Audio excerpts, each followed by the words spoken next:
Hi very very good morning. ये है मेरा बगीचा की मरचा लगाया हुआ।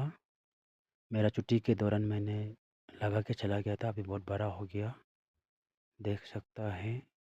यहाँ पर भी है, तो 2-3 महीना में बहुत बड़ा निकल गया। और यहाँ पर भी है, 2-3 तो बाइलोई तोड़ के चला गया।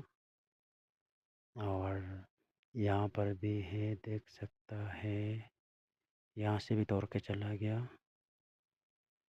तो मुझे बहुत खुशी है, मेरा मिर्चा लगाया हुआ बड़ा बड़ा होके खाने का लायक हो गया, खा भी लिया।